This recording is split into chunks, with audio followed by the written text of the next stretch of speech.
What is going on? What is going on? Thank y'all so much for tuning into another episode of Beyond the Hustle. I'm your MC, Daniel Tadamy, and join with me, as always, is serial entrepreneur himself, Mr. Paul Rene Jr. What is going on, Paul? How was your Thanksgiving? How was all that jazz, man? You having a good one? Uh-oh. I don't think we can hear him.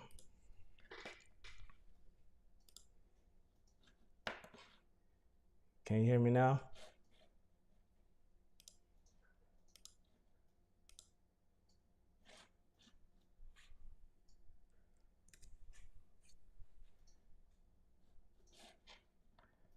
Uh-oh, hold on, y'all. Having a couple of technical issues. Can you hear me, Paul?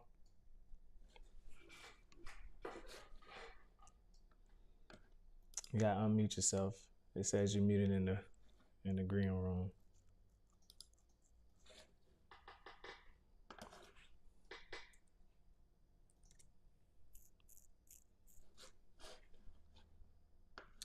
Oh, think we lost him.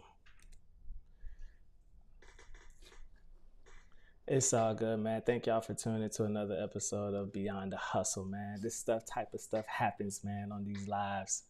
But we got a dope episode for y'all today. We got a real dope episode for y'all today. This conversation, we're going to be talking about overcoming adversity in business, man. Overcoming adversity in business. Can you hear me now? Paul, you back?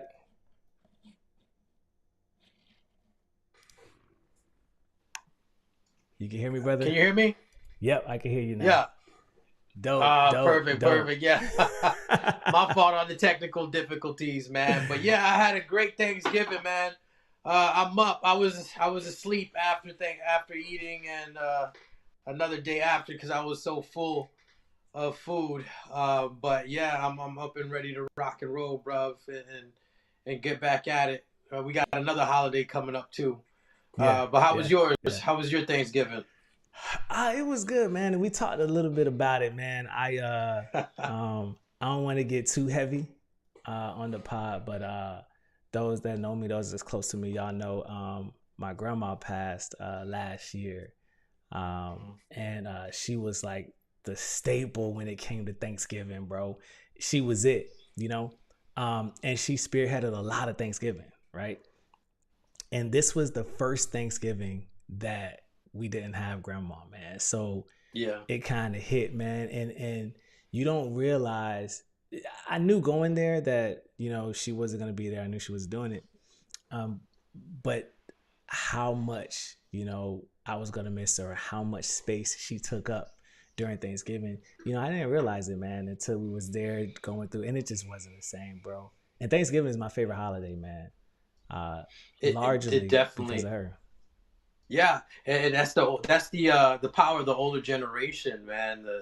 The ones that used to hold it down and be the glue of the family, where everybody wanted to come to, you know, to that house on the Sundays or on the holidays, just to, you know, sit there and be close to family and eat. And that was a blessing for me, man. And when my grandma and my mom was around too, because I had that family unit, man, and we all got together for some food. I ain't gonna lie.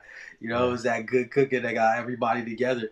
But yeah, after what that glue of the family is gone, it's kind of hard to get everybody together, because this newer generation, they're not cooking like grandma used to, man. They're not throwing down in the kitchen trying to satisfy the whole family and make sure everybody's loving what they're cooking. Right, that was that whole purpose, just to watch and say, "Oh yeah, how you like that? Did you like the turkey? The turkey come out good? You like it? Yeah. Here's some more, right? So, right. So you got my potato salad. My aunt makes a great potato salad. That's probably why we had such a good time, is because I still got you know, the older generation with us, you know, within my aunt, and she killed it on the turkey and potato salad, and you know, we got the family together, so it was a blessing. Furthermore, we do have another blessing with us today, and it's our man, well known. Shout outs to Ocala representative holding it down out here, artist Nieves. Let's give him a round of applause. Yes, sir. Yes, sir. Yes, sir. Well-known artist. Let's get him on the screen. Let's see how this guy. He's very well known and very controversial. Right? You can see why. Let's talk about that elephant in the room, right? Welcome to the party, Jay. Yeah. What's going on, everybody? Man, thank you for the intro. I don't even know what to say after that, but man, thank you. It's a blessing. But yeah, no, man, just like we'll talk about the elephant in the room. You know what I'm saying? I'm you representing with the hat on, man. What's going on? Representing with the hat on. Every time I put this hat on, I gain 500 followers and I lose 500 followers. Yeah. Let's go, baby. You gain our attention, man. That's why you're on the podcast. I like that hat. I need to get me one too. I tell you what, it's gonna go up in value. No, for sure. But I'm happy to be here. Thank you guys so much for having me. I'm excited for the topic of conversation. It's gonna be great. Yeah, it's gonna be good. You said ever since you started putting on that hat, you've been getting attention. What was the purpose behind that? What made you want to throw it on and I think it's because on social media? Yeah, I think it's because I've been upfront about a lot of things biblically. So we'll start there. I've always been unashamed to talk about Jesus. I've always been unashamed to talk about God, my love for Jesus, I'm not perfect by any means. Nobody is, but I'll be the first one to tell you, I make a lot of mistakes. God is graceful. He's full of grace. He's full of mercy.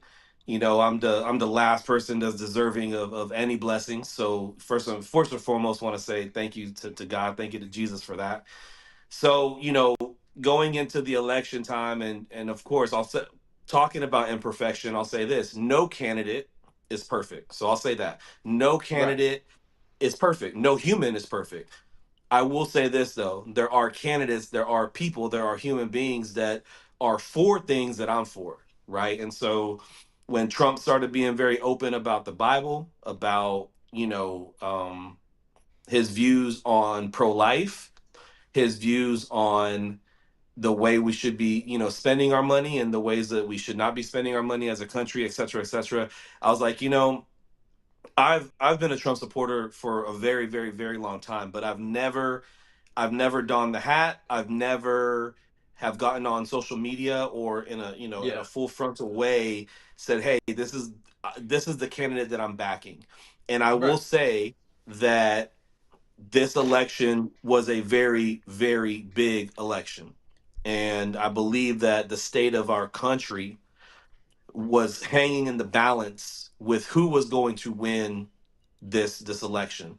So with that being said, a lot of the conversations that I was having with my closest counsel, with my family, the more that I became very passionate about this behind closed doors, I realized that for me, and I'm only speaking about me, for me not to be vocal outside of those doors, and then for me being so prolific, and for me to put out so much right on social media and to be so transparent on social media as I normally am, for me to understand how grave the situation was for this election and me not say anything, I would have felt very weird. I would not have felt genuine at all.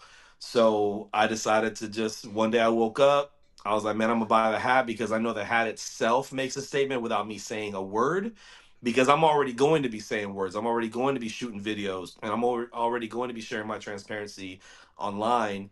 But the hat itself is interesting. The hat itself opened up so many, it just opened up so many conversations in public spaces, whether I was shopping at Walmart, Publix, whether I was walking across the street, just, man, strangers it was twofold, like some of the conversations were not good, and how could you vote for him or want to support him, and oh my gosh, I'm so excited that you're Oh voting for man, him. you were confronted with those type of people, those type of questions too. Was it aggressive or Oh just yes.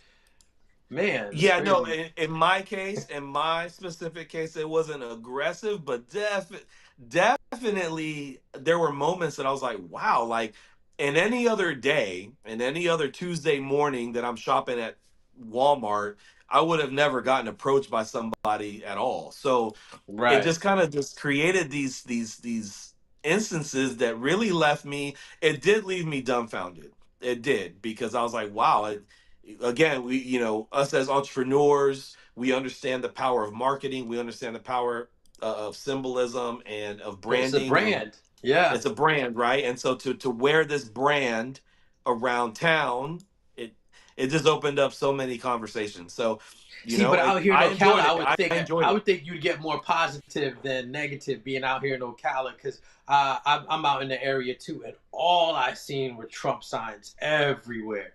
That's Oh it. yeah. I haven't. I probably seen just a couple of uh, Harris signs, but yeah, the majority of people out here they went to the side of Trump. Did you notice that as well, or? Yeah, I definitely noticed that. I will say that I got way more support than, it was way more positive than negative. I Mm, shared that I lost a lot of followers, but I gained just as much, if not more, right? So it was just a very okay. interesting time of people making decisions, like, hey, like, okay, well, this person, I've been following this person for years, and and now I'm gonna go ahead and decide to unfollow or what have you, because of his beliefs in a presidential candidate. But even before then, what's interesting about that, even before then, I have always presented myself as a conservative Republican. Like, I'll say that. Yeah. Did I stand on a mountaintop with a megaphone and say I am a conservative Republican? No, but man, the way that I talk, the things that I'm for, the things that I'm against, the things that I lean towards, and it's very conservative. So it was just a very interesting time. I think it was, maybe people thought, well, he talks about Jesus, yes, he's pro life, yes, all these things that are conservative, are conservative in nature, but maybe he's still going to vote for Harris, or maybe because of this or because of that, he's not going to vote for Trump. He's going to vote for another person. And I think because I was so vocal about it, it was like some people's last straw. So it's just very Yeah. interesting, and I might not have a million followers, but I will say, just like you guys were influencers, we're social media influencers, whether it's a podcast, whether, we are doing, interviews or posting or doing journalism online. I consider all that forms of social media influencership, which I like to call it. So, as a social media influencer, it's interesting how people can kind of ride with you for a while and then decide not to. And I think Oh that man, really, I and think they that hate you. segues into our topic tonight. I Really was great. gonna segue it, and I'm glad that you said that because I was gonna kind of move it because what you're saying does make sense per the topic, right? Because we're talking about overcoming adversity in business, and a lot of Yes. people are afraid of. Well, I don't want to use the word afraid, right? Let's not use that word, but a lot of people are more hesitant, right, Yeah. to kind of share their views, whether it be political, whether it be conservative or liberal. They're just afraid of sharing views when it comes to business on their business platform. So, I mean, and I get it, right? If you are the owner of Coca Cola, right? You're not going to, or CEO of Coca Cola, you're not going to use Coca Cola's platform, right, to state your political views, Yeah. right? So, depends on what the brand is, right? But in your case, being an artist, painting murals, doing those type of things on your personal profile page, you decided to share a personal view of yours. So, Yeah. you know, in a sense, I don't know if it's not overcoming adversity, then it's not. But I just wanted to kind of hear what you had to say about that and I guess overcoming that, did it hurt you in a business sense, or not? Did you not even see that? In my case, and I do think that this depends regionally. So in regards to the kind of support you might be receiving locally, and then if you do have a following that is global, and so many of us, we in regards to social media influencership, we do have a global presence because anything that you put online is global. Whether you want, or anybody rather wants to think about it that way or not, the moment you post something, if it's public, whether it's Instagram, TikTok, what have you, I know on Facebook, people utilize Facebook more so. Many people utilize Facebook for friends and family. I don't use it that way. My Facebook page is it's a global market. I sell my artwork all over the world on Facebook, on top of Instagram, and on top of TikTok. But I know that a lot of people use Facebook locally. So I'll kind of talk about that first. I can definitely see where on Facebook specifically, your friends and families on there, aunties on there, your sisters on there, your wife's brothers on there, business connections that you've made locally are on there. And so I can see where there's kind of like two ways to look at it, to where if you're open about what you believe in, and locally you're going to see these people in networking circles, you're going to see them at Target, you're going to see them at the big fair, downtown, Ocala, for example. Light up Ocala, my goodness, we have like 30, 40, 50,000 people that go there. That's a perfect example, right? Ocala Right. is a smaller city. Yeah. It's a smaller metro comparatively speaking to like Gainesville or Orlando.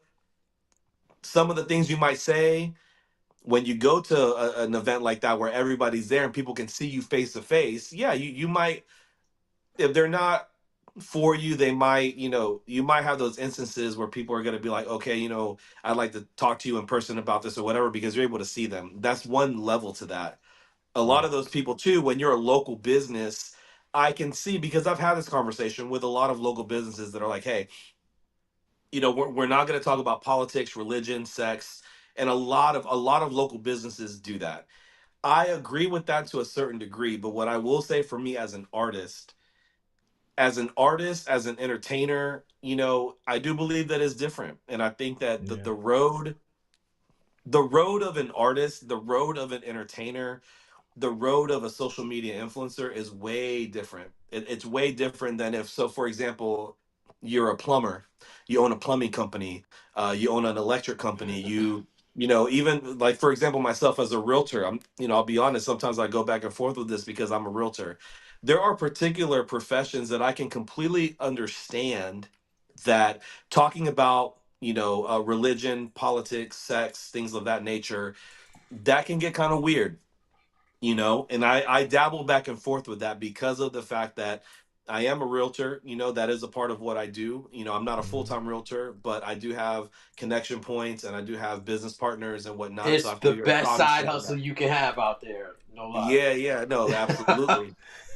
But like, I can definitely understand where in the local market, yeah, like, you might get canceled. I know we talked about that a little bit in the green room before the show Yeah. started. you know, we are still dealing with some residuals of cancel culture, but I will say, I'm just gonna be honest, because of the new wave, and I'm just gonna Right. call it a red wave. And again, even me saying something like that, somebody catches me, you know, Man. somebody might catch me saying that, just what I said right now, and say, you know what, bump that guy. What is he talking about? But I'm going to stand on that because I do believe Hmm. that we are seeing a day now where things are changing, and maybe it is because our focal point is now heading back towards the Bible and understanding the truth about, like, we shouldn't be canceling people. We should be loving Mhm. people, right? Right. And I understood cancel culture when it happened or whatever, but the only reason I'm bringing it back to what we were originally talking about, is because, yeah, you could get canceled locally. Now, when you're talking about a global market and you have thousands of followers, or hundreds of followers, thousands of followers, tens of thousands of followers that are not in your local market. You're not going to see them at Walmart. You're not going to see them, walking their dog at the, at the downtown, square, but they support you. I think that's a different realm, because people that don't necessarily, they don't see you all the time. There's a different level of respect and a different way that they view you. And I know that's really weird. The Bible talks about that too, in regards to like Jesus, not even being respected in his own hometown. So Right. there's a whole message in that in itself, where, when your reach gets to a particular place, the playing field changes when you talk about particular things. Because like I shared, I mean, I don't know, somewhere between 300, 500, maybe 1,000 followers I lost like overnight. But the same Wow. thing happened where I gained. Right now, Yeah. losing. So going on this topic, imagine losing 500 supporters locally. That's way Yeah. different Wow. than losing 500, 1,000 people globally, because a city is only made of so many people. And then when you think Right. about the circles that you run in, networking, BNI, networking, the Chamber of Commerce, there's only 500 people that exist in some of Yeah. those things. So Yeah. imagine getting blacklisted. And I won't get inside of this particular topic, but there's particular areas within, Ocala and abroad that I've been blacklisted because of my progressive views on art and Wow. how I believe a city should conduct itself when it's talking about, how to move culturally within the context of art. And Ocala's dealing with that right now. Everybody jokes about the amount of car washes and all this stuff that's coming to Ocala, but yet they don't want to Yeah. bring entertainment and they don't want to do anything else, but they want to build some car washes. I'm very vocal about that too. You know what I'm I saying? And noticed Yeah. that you I don't always see posting any. I about don't that. see a lot of focus on the art, no, culture not at out here all. in Ocala. And so, speaking of what made you want to get into that industry, though, what motivated you? What got you started in realizing that you were, gifted with this Man. talent of being an artist? Yeah, no, that, I mean, so, I'm 40. I've been doing art since, my God, I mean, I've been doing art since I was a kid. But I Okay. will say, in high school is when everything really ramped up. College is when I really started to understand. Started to understand branding, because I went, my track was for graphic design. So I got a Bachelor of Okay. Fine Arts in graphic design at the University of Central Florida. So UCF, go Knights. And Okay. you know, even just being in Orlando, I lived in Orlando for 17 years, and you already know, man, Orlando don't sleep. Orlando's a place that you can get it how you want it. Oh man, There's yeah. there's some That could cities go. that you That could can be a do bad that. thing too, right? Oh, That could be a bad thing too. absolutely, That's why I absolutely. had to So like, leave. no, and trust me, I mean, I put in my 17 years, and everybody's life is different.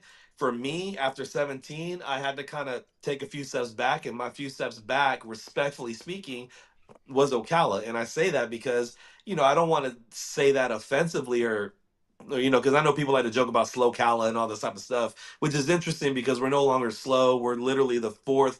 Sometimes we're the fourth, depending on the Oh, numbers that month or that quarter. We're the fourth largest growing metro, mid-sized metro in the United States, or the fifth yeah. uh, fastest growing mid-sized metro in the United States. So EJ, I think it's paradise Ocala, out here. It was a perfect place to raise kids, right? yeah, and In my opinion, as opposed no, to Orlando. So you can't knock absolutely. Ocala. Absolutely. I'll tell people 100% it's a great place. It's a great place to raise kids as well. And, as everything's growing and building, they're building more schools and the infrastructure is coming. They're doing a lot of road work now. It's all about patience. You know what I'm saying? It's all about patience. But, to kind of wrap up that thought, it's really, you have to make that decision for yourself. I think everybody's in a particular place. I believe, if I'm not mistaken, Kanye used to quote Tupac when he said, "Before you go to war, make sure your money's right." So, you have to, and what I mean by that is, before you start getting, I will say this: I'm not a millionaire. I don't have a ton of money. Just like, I don't have stacks and stacks of cash sitting in crypto or sitting in the bank right now, but I do thank God that I do have supporters, and I am able to more than survive. I thrive in my life as a full-time artist. It was not easy, um, but I do take that into consideration before you go out and start putting a MAGA hat on, or before you start getting vocal Yeah. about what you truly believe in that could quote unquote get you canceled. Make sure you got your money right. And I'm not what I mean by that is just take your time, like take your time understanding who you are, because that's a part of it. Because before you start becoming vocal, it's the truth of the matter is there's going to be pushback. The truth of the Right. matter is there's going to be comments. There's going to be, everybody talks about the haters or whatever, but the truth of the matter is there's going to be people that are going to come against you. As Mm-hmm. long as you are 100% within yourself, you know who you are, you know what your mission is, then stand on that. And in the midst of that, yeah, you are going to lose clients, because here's another interesting conversation. There are clients that will support you as a Republican. There are clients that will not work with you anymore if you're a Democrat, or vice versa. Facts. So what I've learned to understand in business is that the byproduct of being genuine, like the byproduct of being genuine through and through, is that you're going to have the client that you want anyway. Because a lot of Yes. times, you know, again, yeah, they'll say money is money, this and that, the third, and that's true. But there are times in life where you'll work with a client, or you'll work with a group, or you'll maybe do a partnership with people or businesses that maybe you were never really supposed to be linked up with, not because of their affiliation um, in party, but because of their heart of hearts. And True. sometimes their heart of hearts is connected to an affiliation of a party. And that's a Well, whole nother here, conversation. That's a whole nother not to podcast. interrupt you, but I just want Yeah. to emphasize on that too. It's like you can lose a client based off of what you believe in, or what you Yes. let the public know what you believe in. But you can always Yeah. gain clients back, and that's what happened Amen. with you as well, right? But it's Yeah. tough. It's tough for those guys and women too, who aren't capable of being self-sufficient and having and running their own business. It's tough for them to express themselves when it's at the cost of losing a job, right? Yeah. And so that should be a good motivation for people to be entrepreneurs and be self-sufficient. Is you get to say what you want to say. If they don't like it, you might lose a client, but you'll get some more back. Someone you might get 10 clients that like what you say and like what you're about, right? Yes. So yeah. So what are some of the pitfalls that you've received, in your entrepreneur journey? If you can let us know some adversities that you had faced, some mistakes you Yeah. made, that you probably learned from. Uh, what are some of those pitfalls that you can mention that can come to mind, if any? Yeah, no, for sure. I think the number one thing for me is it took a long time for me to be a good judge of character. Okay. Um, I allow myself to be affiliated with a lot of people in my run period, not just Ocala, but Orlando, even when I was in college. When the entrepreneurial spirit, like when the entrepreneurial spark started in my life, it was just like this, like it was just like a rushing water, and I wanted to catch all of the water. I wanted all of it as much as It I was could. addictive, huh? It was addictive. And so with that addiction, right, came, okay, well, any opportunity that comes my way, I'm going to grab it. Right. I am not going to be a respect, I'm not I want to make sure I say this correctly. I'm just going to grab the opportunity, right? I'm going to grab the opportunity, and I'm going to look at it for the opportunity. But what happened was, time after time after time after time in the beginning of my journey, because I wasn't a good judge of character, man. Yes, I connected myself with swindlers. I connected myself with chameleons. Hmm. I connected myself with people that did not have my best interests in Okay. mind. And it wasn't until, and so this is, I mean, again, we talk about in agreement, we talked about controversy. It wasn't until I started reading books like The 48 Laws of Power, The Art of War. It wasn't until I started reading books like that Great and really books. understanding the landscape. Business is war. And I know that that's a very weird thing to say, but it is. It's a different type of war. You have allies, collaborations can be seen as an ally. You have an opponent, you have people that, some people don't want you to succeed. So you Right. might even have enemies, right? And understanding the terrain, like for example, uh, again, the way that my analogy is going to sound very strange, but I'm just going to say it the way I'm going to say it. At this point, there's so many different people that do coffee, right? Every 3 or 4 months, another coffee shop opens up, right? Yeah. When you think about that, business is warfare because if you're sitting, I'm not saying to attack another person. That's not what I'm talking about. But when you are strategically creating a campaign to take away customers from one person to yours, that is a form of warfare. Because if I have a coffee shop and everybody's going to Daniel's coffee shop, right? But and his coffee shop is downtown, but I open up my coffee shop downtown. Something like coffee, and we already know this, many people are very loyal, like we talked about branding. Many people are Hmm. not only loyal to a brand, a look, they're loyal to a taste. They're loyal, it's either Pepsi or Coke. You know what I'm saying? It's either Yep. Sprite or Starry.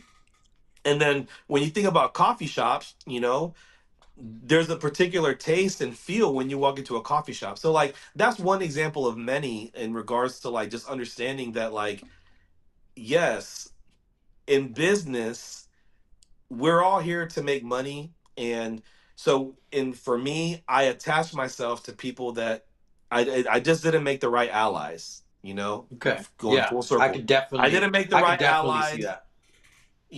I made a lot of bad mistakes. I lost a lot of money. People that had no intention of doing good by me. It just I learned a lot. It hurt a lot. And so this is actually the side that I don't think many entrepreneurs talk about. I mean, some do, and I appreciate that. But I do believe that there should be an even bigger swing towards talking about the pitfalls and being real and helping people understand. Here's the thing, being an entrepreneur is not for everybody. It's not. It's Definitely sexy. not, it man. it it, it feels, It sounds again, good. Everybody it wants to say it. sound it Everybody wants to say I'm sounds an entrepreneur, right? That's just, It's they trendy. have no trust It's too idea. me, trendy. it's It too is. trendy. And Yeah. no offense, because I know there's people that do everything from selling Tupperware and Mary Kay and Herbalife and all this stuff. And I Woo. Man, understand. that I Herbalife understand. movement came in hard, man. Are I people still know. doing Sick. that? Or because They and they I used to are, and get some, I used but to here's get the thing. Facebook messages and text messages and people that I haven't heard from for years calling me up. Hey, you should try this shake. I'm like, man, no. But I haven't heard them. What happened to Herbalife? What about the Did it 4X? fall What off? about the 4X movement? Well, we Yeah, heard yeah, about what exactly. happened with that. We heard about what So, happened with that. That's I think they and still the is he thing is, still in prison or something or oh I man, don't know. and But respectfully, like, and I say that respectfully because I know people. Here's the thing: the reason why I say it that way is because I know people that are in Herbalife, that are in Mary Kay, that are in those things, and yeah. they're crushing it because they're entrepreneurs. It's not Yeah. a. Here's So the it's thing. still out Again, there. this is what people don't talk about. Entrepreneurialism, like the tried and true version of that, it's not a side hustle, man. And I Yeah. understand that it might start as that, but a true entrepreneur, and I'm just gonna boldly say this because it's not for everybody. And I'm at a place in my life. I've been an entrepreneur for a decade. It is hard work. It is not easy. You might not make it. You might not win.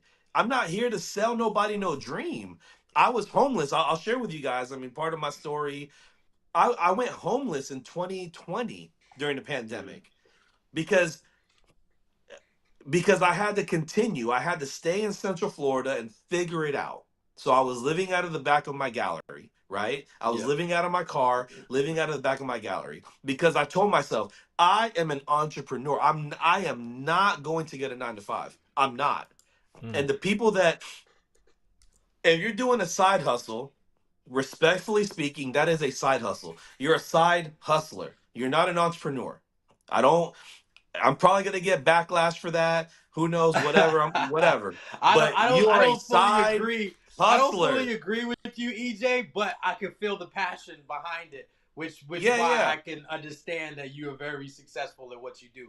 Because what you would rather cut off, wasting time doing a 9 to 5 and go all in into your hustle, and it's required. It really is. Yeah, If you're yeah, trying to yeah, be, top notch, but yeah. yes, I don't agree with it fully, but I completely understand what you're saying. No, and I respect that because I know that again, the more and when we have when we have coffee and stuff, we definitely gonna meet up. You'll get to know my heart more. Yeah. I maybe I'm an extremist, and I'm gonna say this too, 100%. Maybe that is why I'm still single and I don't have a wife and I don't have kids because I would never want. I'll tell you. I'm gonna be real. I would never put my wife through that. Okay. So Mm-hmm. what I will say is I'm speaking from the heart of a single man, no kids, no wife, going all in to my dreams. If I Well, let had a me ask wife, you about that then. Let me ask you what kind of woman would have to adapt to you mm, being an entrepreneur? Like yeah, yeah, how would she be able to process what's going on with your passion and your purpose? yeah. Really, I mean, I heard a TikToker talk about this a little bit, and it really blew my mind because I never put it this way. And he talked about the difference between a companion and a partner. Mm. And I think what for me again, this is just how I'm talking about it. It would really it would really be me finding a partner, not a companion. I think companions you can have tons of companions. What I mean by that is like girlfriends or just hey, people that come into your life and yes, like they're your Yeah. companion. You spend time together.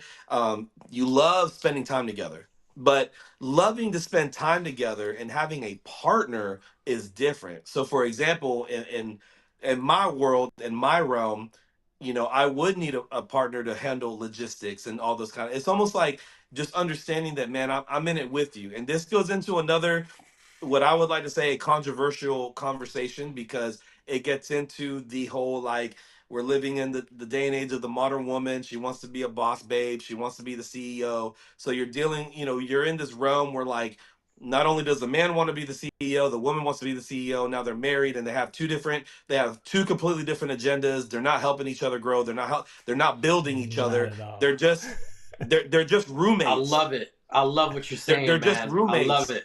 Yes. Preach, preach, And preach. I so love it. like I'm gonna be real. I'm gonna be real. Like I've met a lot of I've met a lot of amazing women. This is what's crazy. I have met a lot of amazing women that they just want companionship. And whether Mm. they're physically saying it out of their mouth or not, their actions prove it, right? They don't, you know, and again, I'm only speaking from my stance. I am I'm a very passionate man, but I'm speaking from my stance. Many at this point we're dealing with a situation where it's like they just want companionship, and I'm not, and when I say they, it's men and women. Many men just want companionship, many women just want companionship. Many men and women do not want a traditional setup in their home, you know. Yeah. um we're dealing with that. So I'm not sitting here pointing the finger at women, and I'm not pointing the finger at men. I'm pointing the finger at the situation at large. And so for me, it has been very difficult because here's the thing. Boss babes are beautiful women. These women, they want to be like they want to be the entrepreneur as well. They want their project, their side hustle to turn into, an empire. And that is amazing. But what happens in the context of marriage, Yep. two people if you have two people trying to build two separate buildings, that's what it's going to be. Preach, So in preacher. my case, I'm looking for a woman that's going to help me build the Nieves empire. That's straight up. Right.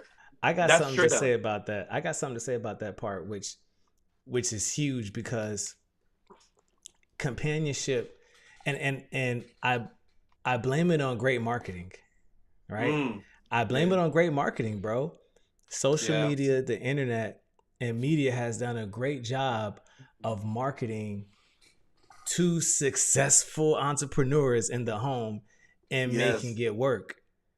Yeah. In all actuality, if you were to point a camera at that household that's making it work, it doesn't look like a traditional marriage, because a traditional marriage is not it is not two CEOs on businesses building it. It doesn't work.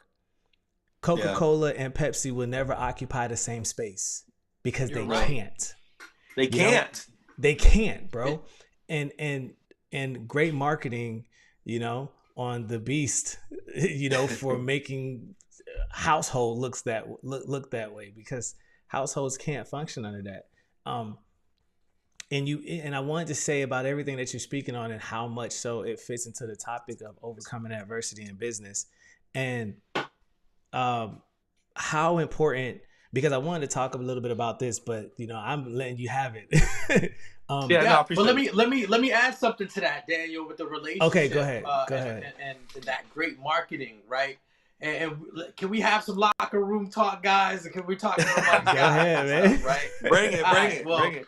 Well, it's that marketing of telling women that the job of being at home and taking care of the family is not important. You need to be a boss. You need to have a 9 to 5. You need to make your own money, be independent, right? Even if you have a man, you need to make your own money. It's that type of marketing where I've noticed in my experience in my life that the most successful men that I've been around, their significant other, their wife, was somehow embedded in the business that they were doing, all right, to help grow the business. Okay, and even if, let's say, she was a lawyer, a practicing lawyer before they met. Now that they met, he's able to use her skills as a lawyer for contracts or negotiations or to get this big deal. You get what I'm saying? But it's a mission that they're coming, and now she's not doing that. She's fully involved in what he has going on. She has the skill set now that she's using, for the benefit of, like EJ said, the empire of the family. So now she doesn't have to worry about working at 9 to 5, doing anything like that. She can just be at home, take care of the king, take care of the kids. And whenever there's a opportunity, if she feels bored or whatever, she could utilize her skills, to help improve and grow the family empire. So it was that marketing of taking away the unity of the family that really done us in as a culture. And they make these I'd say businesses seem like they're profitable businesses to these women to feel like, okay, I'm independent. I have my own business. I'm a entrepreneur because I'm doing this business, cosmetology, lashes, nails, whatever the case might be, which is very popular. And I'm not saying that they can't make money into it, but it's just when I hear about nails, cosmetology, things like that, that sounds like there's not going to be a man involved in that business. It's just strictly you wanting to take things on your own and do things by yourself. But there's no real growth without the unity of the family, without a mission that everybody's focused on. Other than that, you separated. You're doing two separate things. And scripture says it, man. A house divided, can't stand. So when we're talking about overcoming adversity in business and being married or overcoming relational pitfalls is something that you may have to deal with. And I wanted to speak a little bit about, or I want to hear what you got to say, EJ, how important it is to be able to have that part of you as a business professional the part of you that does overcome, adversity. A lot of times when we start things, and Paul, you can attest to it too, when you're starting something out and you're striving to get something done, man, it just seems like the moment you decide to start, boom, there's a hurdle sitting right there waiting for you, you know? Yeah. So, how important is it to have that part of you that says, I'm going to overcome, because you're Yeah. going to need that in the long run. You're going to go through something every step of the way. It's not going to be easy. You're constantly going to be fighting out. And the moment you're able to stand and be like, oh my gosh, I got it, man, here comes tomorrow. And you're facing another pitfall, another hurdle, something else. It might not be as big as it was before. And you may have the resources, the relationships, the finances to deal with that issue. Yet, I mean, it's like having thick skin is a part of it, is a part of it. It's a rite of passage. Yeah.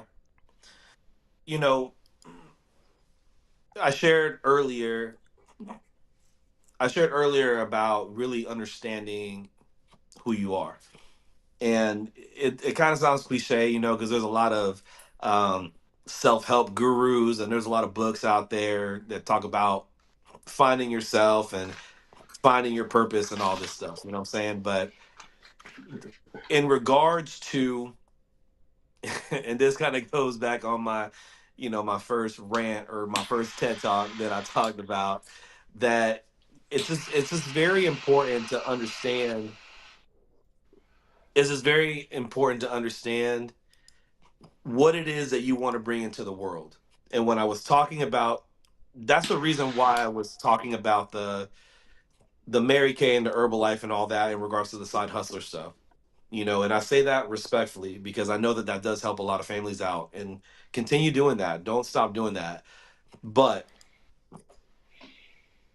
ultimately, when you are trying to figure out what it is that you want to bring to this world, and I talk about it that heavily and like that seriously, because that's what is going to help you get through the adversity.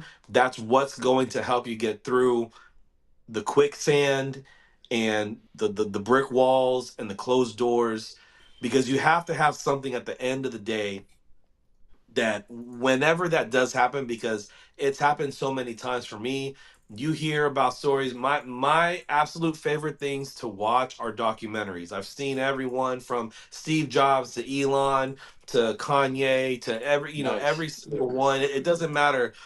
It doesn't matter, what who the person is or whatever. If they dealt with some kind of adversity, I love watching those, and then they created a life for them, a great life for themselves. I love watching those kind of documentaries, because what you realize is there was a moment that they understood, okay, what I want to bring into the world is a computer that has never been utilized before. Now, for some people is different. It's different for every single person.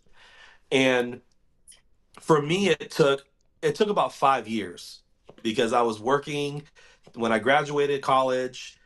I couldn't find a job and all this type of stuff, and that was I went through retail job after retail job after retail job. But what I would always think about while I was stocking shelves, while I was cleaning bathrooms, while I was doing all these tasks, right, that had nothing to Mm-hmm. do with art, in my mind, I always envisioned something. And I believe that everybody, every single person has something that they're envisioning. Now, that, again, we talked about not everybody's an entrepreneur. For some people, that is becoming a lawyer. For some people, that is becoming a doctor. For some people, that is becoming a pastor or doing some kind of ministry or traveling or being a missionary. Everybody has that angst, that yearning inside.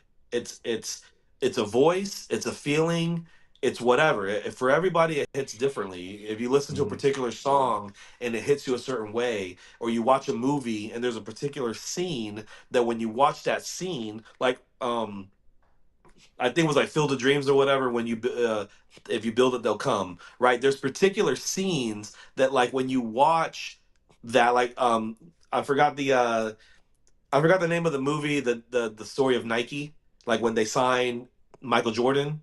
That movie really did something to me, right? And so like there's particular movies and scenes in movies that'll tug at your heart. So ultimately everybody has that for their life purpose. And for me it was art.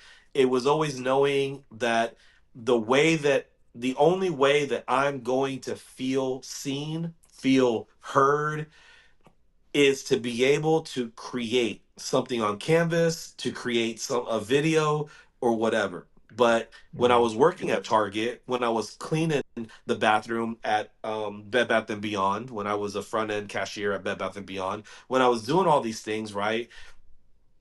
That those are the things that overtook all of my time. But in my mind, I was thinking about that. And the reason why I'm saying that is that whatever that is that always gnaws at you, that always tugs at you, that is what you're supposed to do. And that will always keep you going. It will always pick you back up when you fall. It will always be the extra down, when you fumble the ball. It will be the hand that picks you up out of the water.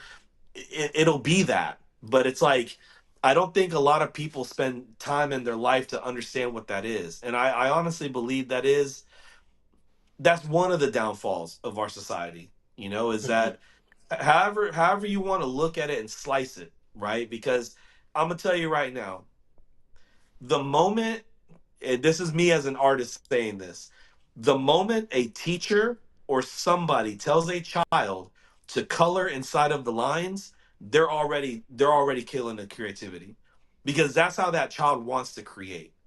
So I understand that there's pros and cons to telling a child to color inside of the lines. But as a child does not understand controlled chaos. They don't understand that. But if you tell a child, this is what you're supposed to do, you are supposed to color inside of the lines, and it's supposed to be beautiful, and the line is supposed to be straight. So that way, when every page in your coloring book looks beautiful, but guess what? Beauty is in the eye of the beholder. So if that's your mom telling you that, if that's auntie telling you that, if that's your best friend telling you that, and I'm talking about children, but guess what? It happens to adults. So for all of us, somebody in our life, and maybe it wasn't a coloring book, but somebody in our life told us, maybe it wasn't our parents, maybe it was the TV, maybe it was society, but somebody in our life told us not to color inside the lines. But the thing is, that takes you all the way to then when we're adults, and we're living, many of us are living this life that we've colored inside of the lines all of our lives, and we don't have anything to show for it. And at the and under that same breath, we've colored inside the lines so long that we don't even know how to do anything else. Like doing anything else, outside of that is just beyond us. And then we want to cancel the people that do. But that don't color inside the lines. But exactly. I wanna talk about burnout, right? Yes. And I want to hear what both of you have to say when it comes to dealing with burnout. But before we do that, Paul, you already know what we're about to do, man. Oh, buddy. Keep it or return to sender. Return to sender. I don't have a lot this time. I couldn't think of. I couldn't think of too many. But with this game, EJ, what I'm going to do, I'm going to list out some things, and you tell us whether we should keep it or return to sender. All right? Okay. So the first one is matching couples outfits. Keep it or return to sender? Keep it. I love matching outfits. Keep matching couple outfits? Keep them, baby. We gonna be rocking the baby blue suits, man. Let's rock the baby blue suits at church now. For Easter. For Easter. You want to keep it, Paul? No, don't keep it. If you're matching outfits, you're simping, bro. You're simping. He said that's no. What you're doing. Yeah, she got you whipped if you wear matching pajama outfits and stuff, yo. Plot twist. I'm the one that brought it up. But I mean, if she ends up having you put it on, man, sometimes you gotta sit for her. Though. I ain't gonna, you gotta. I ain't gonna knock you. I'm not gonna knock you for sipping. Okay. I'm not doing it. Okay. You want to know? I I don't mind the matching pajamas, and that's what made me think about this one because I saw a video. I don't mind the matching pajamas that's inside the house if you want to take a picture, Christmas or like that. But when you go out and about and I see it, like I'm not gonna lie, like there has been times that me and my wife we've matched, right? Like we're wearing the same color jeans and shoes, like we've matched. Yeah, you know, but it's not like different. The same outfit. Like I be seeing couples with like the same outfit. But I don't know. I don't have a decision on that one. But I don't know. Okay. Self checkout. Keep it or return to sender. Ooh. I say go ahead, EJ. I'll reply after you. You know, I'm gonna say return to sender. Only I had an experience today. I won't say too fast at Publix. I had this lady at Publix yell at me. It's funny. I posted about it. I had this lady yell at me to put my phone number in, and it was just such a weird experience. But even like, I just say this, man. You can't trust people, man. I feel like a lot of people stealing, dog. I feel like a lot of people like marking cucumbers. Yeah, I'm gonna go ahead and mark this tomato for my TV, and we're gonna call it a day. Wow. I don't do it, but I just feel like I'm sure there's a lot of people out there that be stealing, bro. So return to sender. Oh, they do. A lot of people do steal, but I gotta give props to the loss prevention officers in all the major departments. Yeah, I know. I used to be a part of teams, and they actually wait.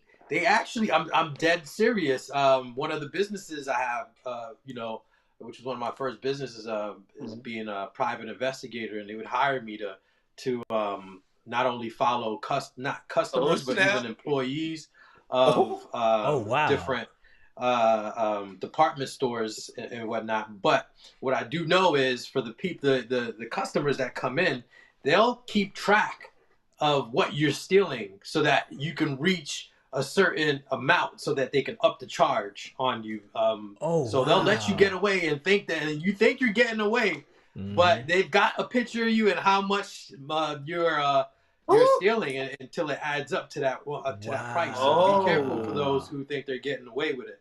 All right. Walmart is one of the biggest companies because they've got money to waste. They'll sit there and be like, all right. Okay, y'all heard that? Y'all heard that? They watching you. They watching you. Right? They definitely are.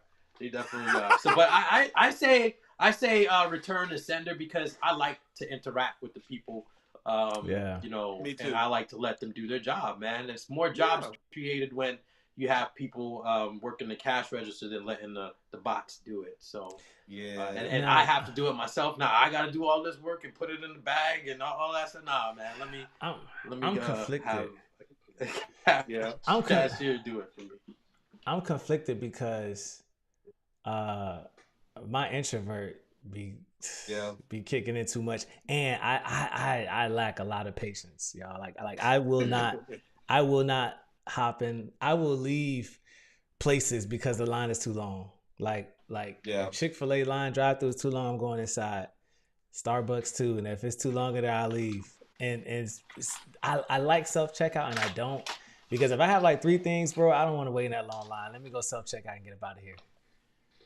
But what I don't like Walmart is that y'all don't have Apple Pay, and that slows down my self-checkout process. Gosh, dog. A lot of places don't have Apple Pay. Yeah. Yeah, and they need to be shut down because I love Apple Pay. All right, so public libraries, keep it or return to sender. Are we done with public libraries? Are we done? Can we? Oof. Can we be done with those? You know, here's the thing. I because I love my Kindle. I read on my iPad. That's how I roll. And I think it's also because I'm a minimalist. So I'm coming from the standpoint of a minimalist. So it might not necessarily be like too fair of a thought, but I would say I understand the beauty and the power of a library, but because I'm a minimalist, I say be done. Nah, return to sender. We done. I'm downtown Orlando, and they just be hanging out at the library, homeless anyways, and you can't even walk in and out a lot. Not that I don't want to give, but like, gosh, dog, one of them got mad because I didn't want to give him something. Got mad and everything. I say keep it, man. I hope people make continue to make more books, man, because um, I'm a survivalist. What else are we gonna turn to when everything crash?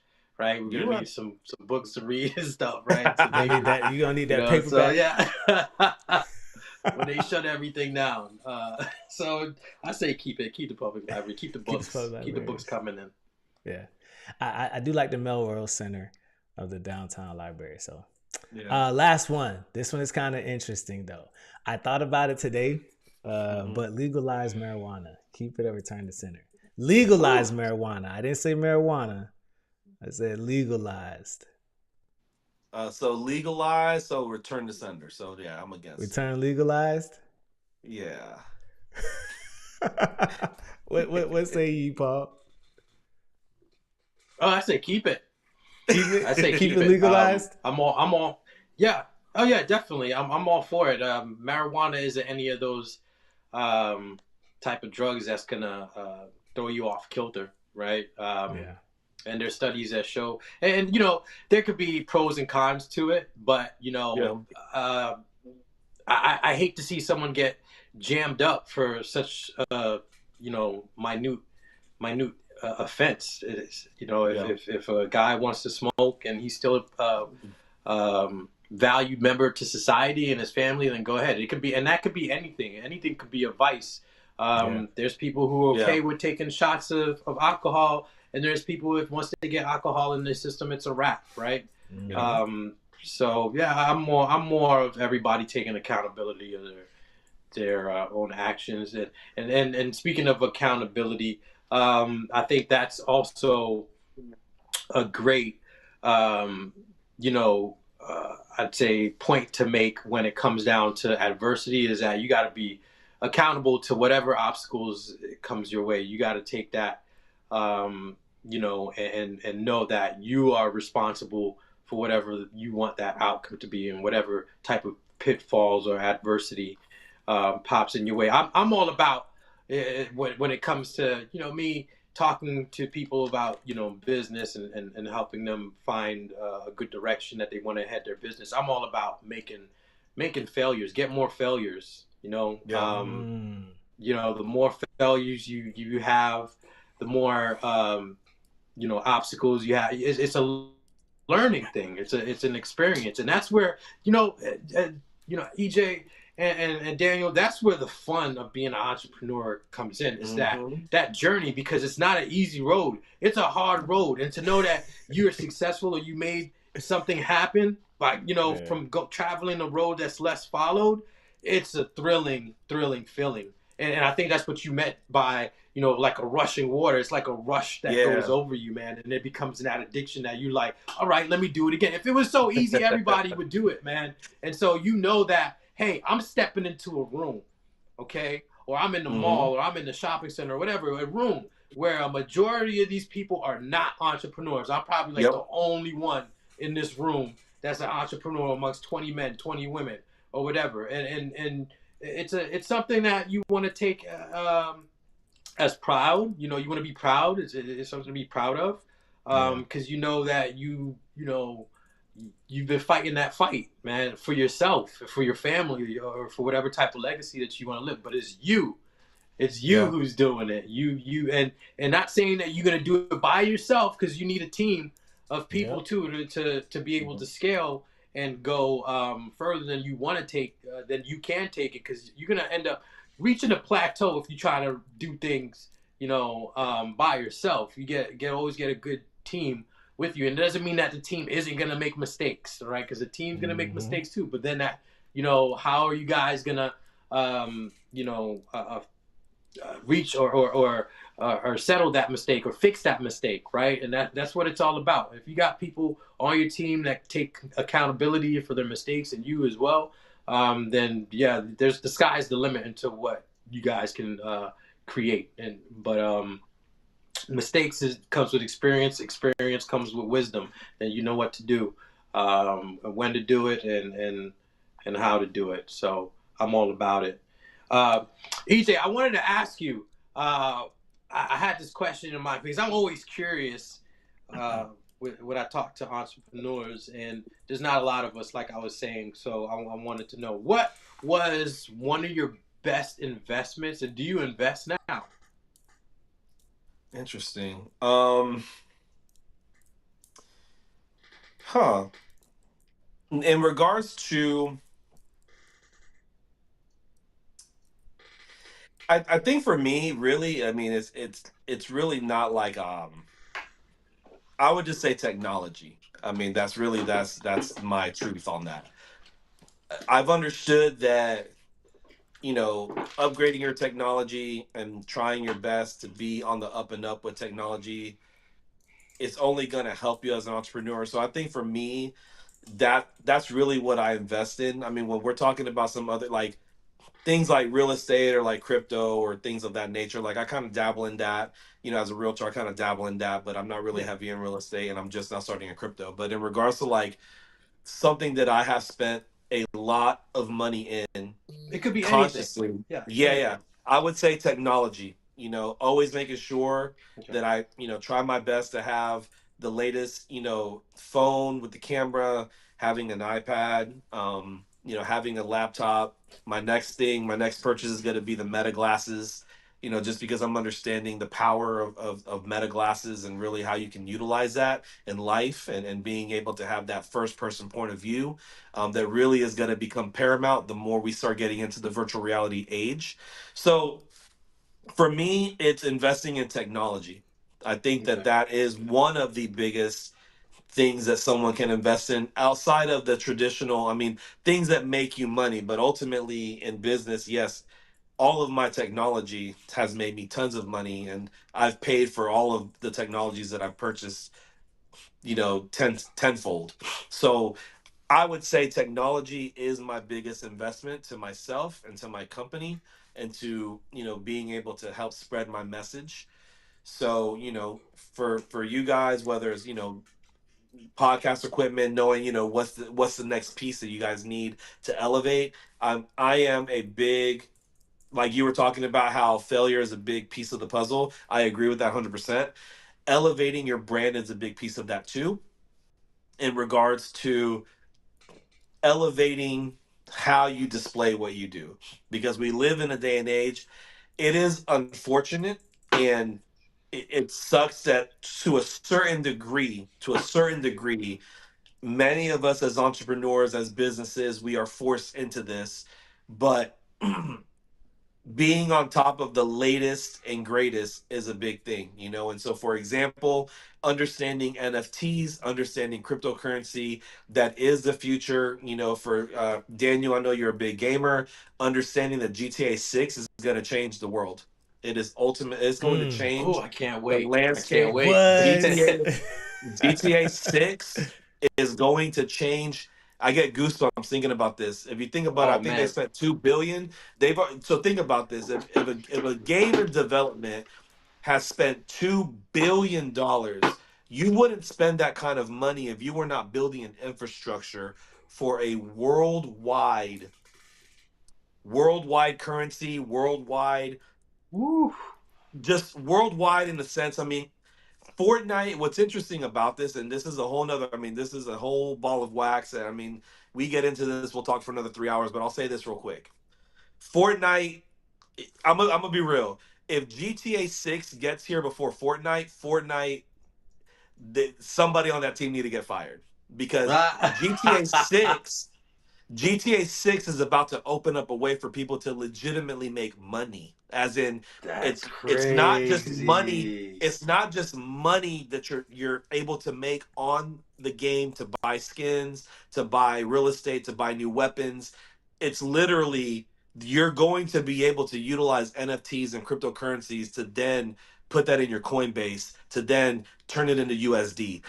And I'm gonna be real. If GTA 6, when they launch next year or 2026, if Fortnite does not do something first, I'm telling you, somebody at Fortnite needs to get fired. You think Because Fortnite is Fortnite at this finished? moment, what's up? You think Fortnite is finished when GTA 6 comes if Fortnite doesn't change? Fortnite's been the same I know, since its inception.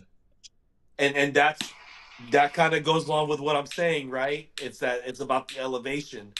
Fortnite has definitely understood the power of branding, the power of collaboration, being connected with, Yeah.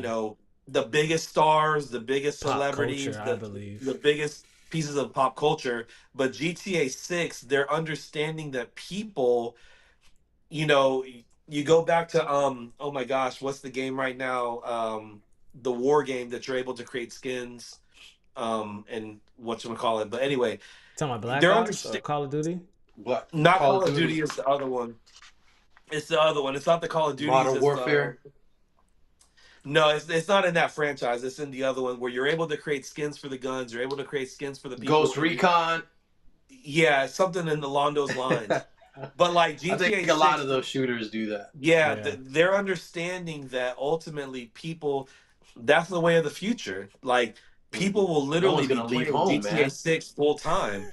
They're gonna Yeah. be No one's playing gonna it full leave home. time Yeah. and having full businesses and People want a making money, as game. in Yeah. Can making you money. imagine that playing GTA, and being able to pay your rent off of that, man? Just sitting there Oh yeah, playing, Well, and gaming. that's incredible. If a video game, if if GTA 6 does what EJ, is talking along the lines on, giving the people what they want to make money in game. That's what a yes, lot of Yeah, people want to do. They want yes, gaming to be, and if you can that find a is way, because I know they do, genius. bro. If they do that, people will subscribe to play GTA 6. Hey, we're gonna click And up, consider guys. it We're as gonna an come up with a investment. crew. We're oh gonna be yeah, in a no, crew and to it, get money, Dude, crew, right? man, dude, Something like because that. they have the GTA roleplay. They have GTA roleplay where you yeah, can choose and do what you want to do. I haven't played it yet, but they have GTA roleplay where you can do that, right? If they find, and that's probably why GTA 6 is taking such a long time to come out. It yes, better be good. That's what I do Genius. know. It better be Yeah, good. that's Um, genius. I do want to get into burnout. I want to yeah, get into burnout because I believe burnout is a humongous roadblock, a it is, huge piece of adversity that a lot of these people do not it come back is, from. Burnout can stop you in your tracks, and a lot of people never bounce back from burnout, or they take too yeah, long to bounce back. And I yes, think they miss their moment because burnout seems to hit you when you're at that. You know what I'm it does. saying? When you're at that I, about to do something. I can speak on this a lot. I don't want to take up too much time, but I can definitely speak a lot on this, and I'll share a couple things. I think too. How long have both of y'all been entrepreneurs for? How long? How many years? For me, since 2010. Okay, perfect. Daniel? Since 2010, since marriage, I was about 8 years. Yeah. For me, it's been about same thing. I've been in it for 10 years. So I'll speak for myself. Everybody kind of deals with burnout differently, of course. Um, for me, what I've noticed my trend is every 2 or 3 years, I'll get into a mode. It's almost like I'll get into a particular mode where first it'll start off like, I can't believe this is real.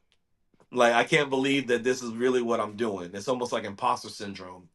So for Mm. me, the first phase of it is like almost like this imposter syndrome that like, wow, like I'm doing this, I'm painting these pieces. It only takes me X amount of time to do it.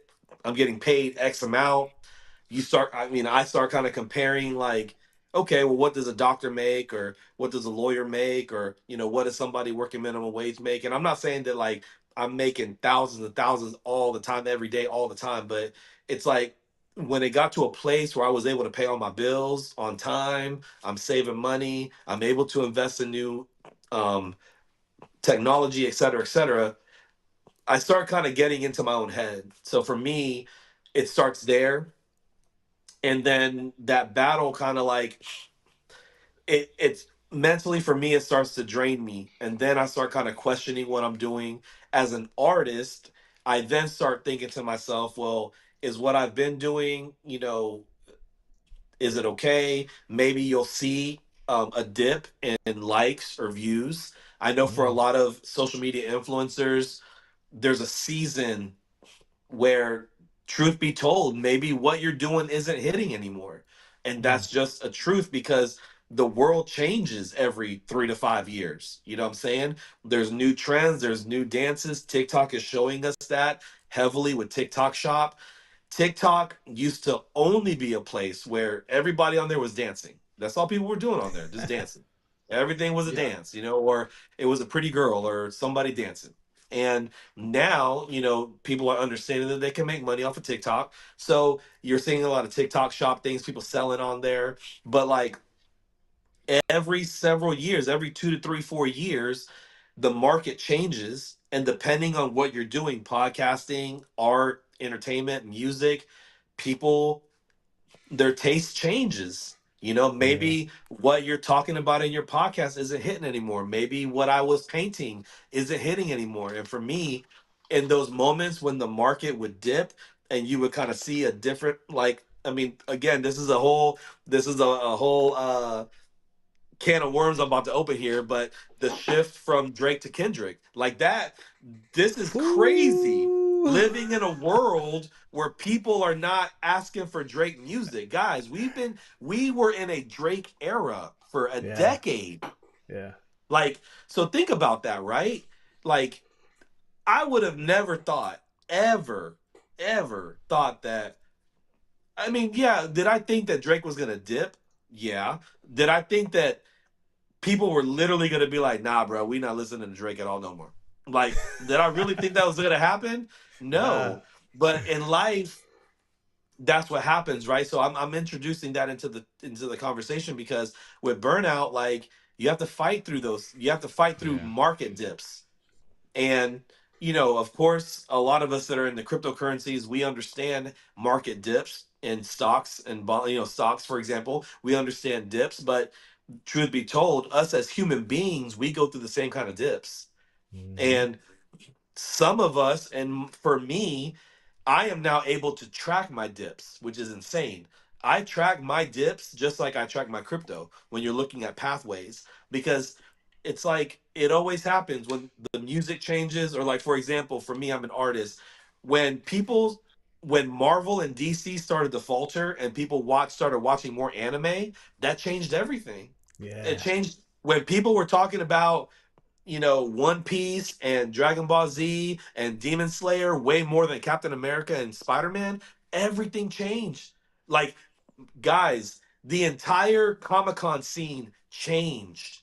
Dudes like Wow. me that were only painting Batman, Spider-Man, Thanos, Doctor Doom, bruh, we were not making money. It affected our pockets Mm. because many of us did not want to jump on the anime train, You you speaking my know? language when you talk about anime, EJ. I want you to I know know, that. I know, and that's why I brought it up specifically because there's market dips, right? So during that time, I felt burnout because I told myself, man, I gotta press even harder now because for 4 or 5 years, I've been painting the heck out of Batman and painting the heck out of Spider-Man, I and love now these Batman. dudes want anime. And like, bro, I was already given 12. Like I was already pushing 15 on top of 10, right? I wasn't on 10, guys. I was on 15. And then out of nowhere, like I'm telling you, out of nowhere, Demon Slayer came and it was like boom, over. Demon Slayer is that anime, When bro. Demon Slayer Demon came, Slayer. Oh my when gosh. Demon Slayer came, and of course One Piece. One Piece Right, was right. interesting because One Piece was in for so long, and I felt like the people that were heavy into One Piece were able to truly word of mouth and share. And I think a lot more people were cosplaying One Piece, and people were Yeah. like, "What is One Piece?" Mm-hmm. And then people just like jumped on the One Piece. And so I'm sharing all that because in my line of work, that's what happened with one of my first pieces of burnout, because I Yeah. was pushing so hard in one direction. And for all of us, we could be pushing in that way. Maybe Yeah. you're pushing hard, maybe your podcast was about sports and you're pushing real hard in football. And like one day you just realize that people weren't really feeling football anymore, right? Because for whatever reason they were feeling baseball, and then you had to make a decision: am I going to push this hard in baseball, or am Yeah. I going to switch it up? And I feel like in general, in as an entrepreneur, and especially as an entertainer, as the social media influencer, burnout comes a lot because we are dealing with people. Like Mm, that's the essence of it. Social media is social. You are dealing with people, and people are finicky. Human beings are finicky. Again, just 2 years ago, not even that, a year ago, you know, we were all thinking Drake was going to be doing the Super Bowl because him and J. Cole literally had a song about the Super Bowl. And I thought they were setting everything up for Drake to do the Super oh, Bowl. mm, But no, it was the opposite, right? So it's interesting, man. So the way, I mean, for me, the way that I deal with burnout, dealing with it is like, man, you have to have a safe place, that's why, again, it's important. Like I say this as a single person because, like, mm-hmm. if you're married, that's why as an entrepreneur, definitely it's important to find the right queen, because that woman, Yeah, she got to be there to understand those dips and those ups and downs. And not only that, the queen is the most powerful piece on the chessboard. Like, she's there to look out for you. You're the king, but the queen essentially is the most powerful piece because she's able to move in all directions, as yeah, many spaces as she can, where the king can only move one at a time in any direction. But like, that's why that's important as well. But then it also having a safe place, for me, is going out to the water, going out to a place where I'm able to really like spend time with God and yeah. reconnect. I think reconnection is a big piece of burnout. And really, that another thing too. I mean, I'm kind of going in all directions as fast as I can. Saving money, because sometimes when you go through burnout, you don't want to work, and Mm, I know that that's crazy. I mean, yeah, you got to push through that, but as a creative, sometimes your tank is just empty.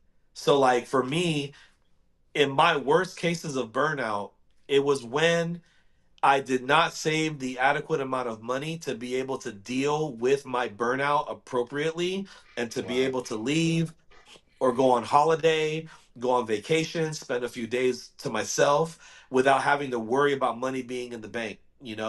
The worst times of my burnout came when I was burnt out and I had no money, because you mm. still had to work through that burnout because you needed the money. And that's another aspect that many people do not talk about. Um, so like making sure your money's right, like when you are not burnt out, making sure that you're saving, you're investing properly, you're saving properly, because every creative, every entrepreneur is going to go through burnout. It might not be a year, it might not be 3, it might be 5, it might be a decade in. But when that burnout happens, the truth is, it's like many times with burnout, it's like a candle. Maybe the wick needs to be replaced. You need more wax in the candle. Maybe it's like a root in a plant. Maybe the pot is too small. So you need to take the plant out of the pot and put it into a bigger pot. So in my times of burnout is when I've realized maybe I'm not supposed to live in this city. Maybe I need to change up, what I'm doing in regards to what I'm painting, what I'm creating. Is it that I need to start something different within my brand, not jumping out of your brand, but am I supposed to switch it up a little bit within my brand? But then giving myself time to be able to think about those things and pray about those things. So, like, that's how I've dealt with burnout. I've had like I would say for me, 3 major times of burnout in the past decade. And it usually happens about 3 years, every 3 years. What I hear a lot, from hearing you speak, it seems like the constant theme that was in that was adaptability, being Yes. able to adapt, being optimistic, um, Yes. during times of uncertainty, and even in times of certainty, knowing that Yeah. uncertainty is on the way. Like in anything in life, there's highs and lows, peaks and Yes. valleys. So I appreciate you joining us for this conversation, man, and being on the pod. So just before we get out of here, um, appreciate the thumbs up.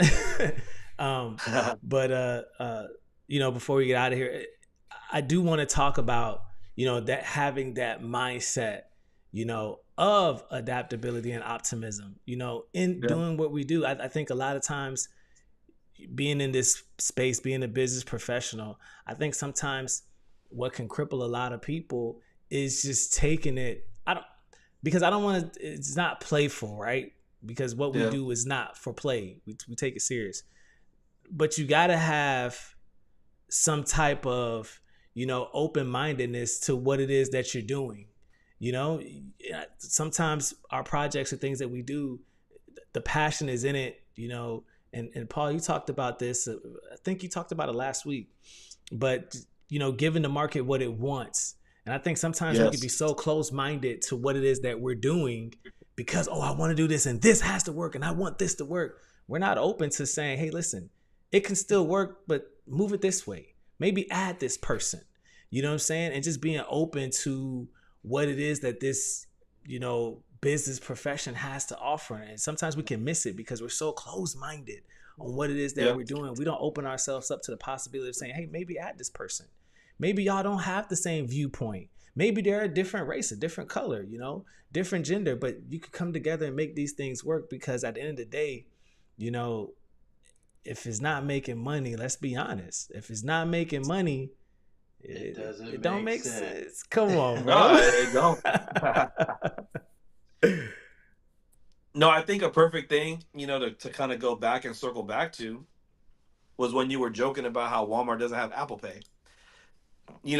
At this point, and here's the thing. I mean, I don't know. Again, call it arrogance, call it ignorance, call it whatever, like why the CEO, if you were to ask the CEO of Walmart, hey, CEO of Walmart, why haven't you guys invested in Apple Pay yet? Same thing with Hobby Lobby. I shop at Hobby Lobby and Hobby Lobby don't take Apple Pay.